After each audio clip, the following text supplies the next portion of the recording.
Good morning. শুরু করছি আরও একটা নতুন দিন তোমাদেরকে সঙ্গে নিয়ে। দেখতেই পাচ্ছ রাস্তা থেকে আজকের ভিডিওটা শুরু করছি।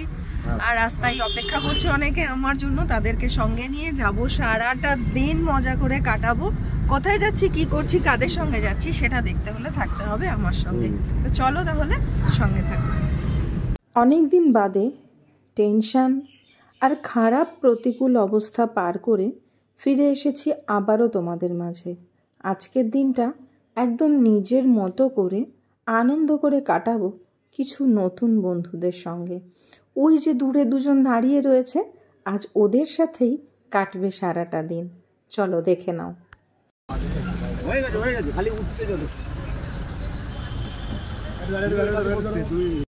সঙ্গে আছে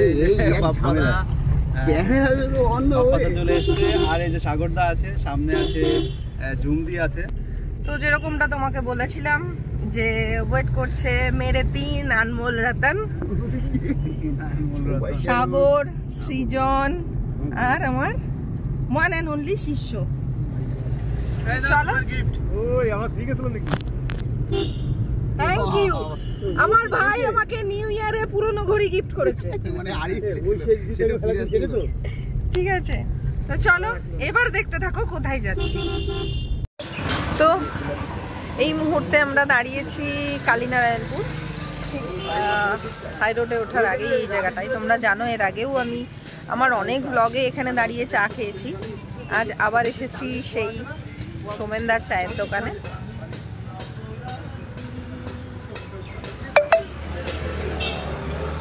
এখান থেকে আমরা টান টান বেরোবো, তারপর মঙ্গলদ্বীপ পার্ক। তো চলো সঙ্গে থাকো, চাটা।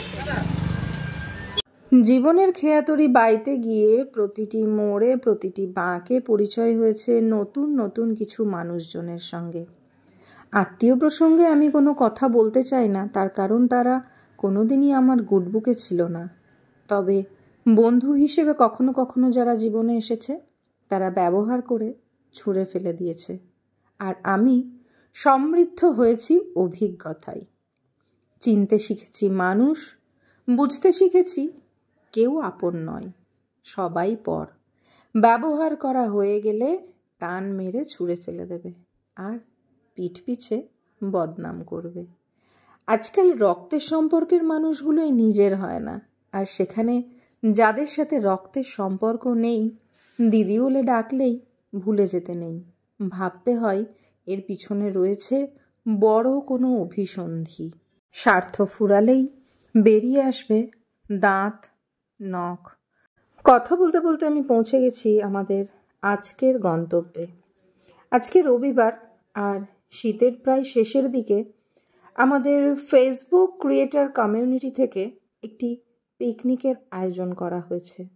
মোটামুটি ডিসেম্বর আর জানুয়ারি মাসের প্রত্যেকটা রবিবারেই কোথাও না কোথাও প্রোগ্রাম ছিল, কিন্তু স্যার আর বাবার শারীরিক অবনতির কারণে আমি অনুষ্ঠানগুলো অ্যাটেন্ড করতে পারিনি।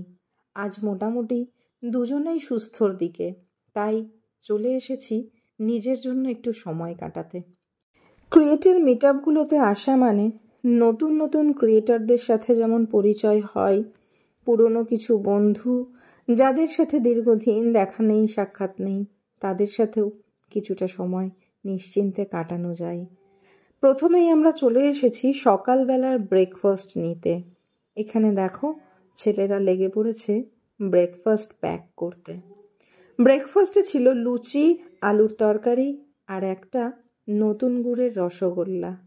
আর চারিপাশে ছড়িয়ে ছিটিয়ে রয়েছে আমাদের মেটা গ্রুপের ক্রিয়েটাররা। খুব সুন্দর একটা স্টেজ করা হয়েছে। একটু পরেই এখানে অনুষ্ঠান শুরু হবে। চারিপাশ থেকে ছোট ছোট বোনেরা এগিয়ে আসছে, দিদিভাই তোমার সাথে ছবি তুলব। ওরা যে চিনতে পেরেছে এটাই আমার অনেক বড় পাওয়া। লাগিয়ে দিল রিস্ট ব্যান্ড। সারাদিন এই ব্যান্ডটা লাগিয়েই আমাকে এখানে ঘুরতে হবে।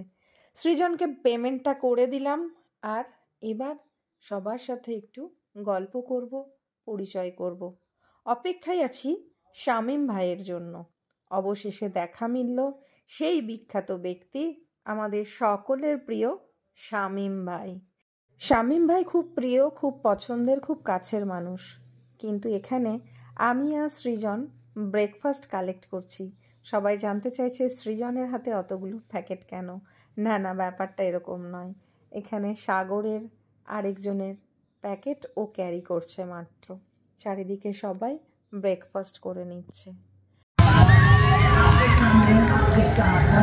সবাই একটু হাততালি দিয়ে এদেরকে একটু উৎসাহিত করো। সবাই এদেরকে একটু উষ্ণ অভ্যর্থনা জানাও। আমাদের মাঝে ম্যাক্সিমাম গেস্ট হাজির।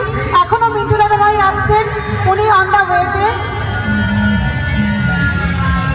বিখ্যাত ক্রিয়েটারদের স্টেজে দেখার পর চলে এসেছি অবশেষে লাঞ্চের জন্য। সেই বিয়ে বাড়ির মতো চেয়ার ধরে দাঁড়িয়ে থাকতে হচ্ছে লিটারেলি। এখানে যাদের দেখতে পাচ্ছ প্রত্যেকেই কিন্তু ফেসবুক ক্রিয়েটার, প্রত্যেকেই মেটা জগতে বিখ্যাত। রয়েছেন সঞ্জয় বাগচি, বিদ্যাপতি, রুবি রায়, আরও অনেকে। মিন্টুদা এসেছিলেন পরে, কিন্তু মিন্টুদার সাথে আমার সেভাবে আলাপ হয়নি। যাদের সাথে আলাপ হয়েছে এত ছবি আর এত ভিডিও গ্যালারিতে জায়গা দিতে পারিনি। খুব মজা করে, খুব আনন্দে, খুব সুন্দর একটা দিন কাটালাম। অবশেষে চলে এলো ফেরার সময়। দেখো, সন্ধে প্রায় হয় আর কি, লাইটও জ্বলে উঠেছে। আমরা এখন খেতে বসেছি, আমি, সৃজন, সাগর, আরও অনেকে। এখনও প্রচুর মানুষ খাওয়ার বাকি। জানি না এখানে কখন অনুষ্ঠান শেষ করে সবাই বাড়ি ফিরবে, তবে যেহেতু আমাকে ফিরতে হবে তাই আমরা লাঞ্চটা করে নিলাম। ঘড়িতে এখন সময় সন্ধে 5:26, প্রায় সাড়ে 5টা। আমরা এবার বেরোচ্ছি। এখানে একদম অন্ধকার হয়ে গেছে, আলোর কোনো ব্যবস্থা নেই। আবার আমরা কথা বলছি এখান থেকে বেরিয়ে। চলো সবাই। এই মুহূর্তে আমরা রানাঘাট ফ্লাইওভারে সারাটা দিন খুব আনন্দ করে, খুব মজা করে আমার দুই প্রিয় ভাই সৃজন আর সাগরের সাথে, সঙ্গে নিয়ে আমার একমাত্র শিষ্য বাপ্পা, অনেক বড় বড় ক্রিয়েটারদের মাঝে খুব এনজয় করে দিনটা কাটালাম। অবশেষে আবার ঘরে ফেরার পালা, যেটাকে বলা হয় ব্যাক টু প্যাভিলিয়ন।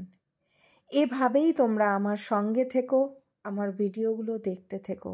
মাঝে অনেকগুলো দিন তোমাদের থেকে ছুটি নিয়ে বলতে পারো হারিয়ে গিয়েছিলাম। আবার ফিরে এলাম তোমাদের ভালোবাসার টানে।